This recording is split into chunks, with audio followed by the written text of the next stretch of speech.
এই কিছুদিন আগে শিবরাত্রি গেল, তাই আমি সব বোন আর দিদিদের বলছি, তোমরা শুয়ে শুয়ে শিবের স্বপ্ন দেখা ভুলে যাও।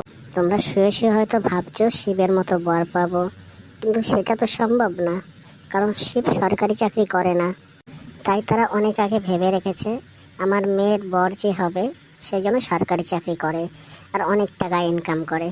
তাই বলছি, তোমরা শুয়ে শুয়ে আর স্বপ্ন দেখো না, তোমাদের শিবের মতো বর কপালে হবে না। মন দিয়ে শিবকে পুজো করো, শিবকে পাওয়ার আশা করো না। মন দিয়ে শিবের মতো ছেলেকে ভালোবাসবে, আর যখন বিয়ের সময় আসবে তখন বলবে বাড়ি থেকে মানছে না। তাই বলছি, শিবের মতো যত ছেলেরা আছে ভালো শান্তশিষ্ট, তাদেরকে এরকমভাবে ধোকা দিও না, তারা খুব কষ্ট পাবে। তাই বলছি, মন দিয়ে শিবকে পুজো করো, আর বাড়ি থেকে যে ছেলে দেখবে তাকে বিয়ে করো, তাহলে আর কোনো ছেলে কষ্ট পাবে না, আর কাউকে কষ্ট দিতেও হবে না তোমাদের।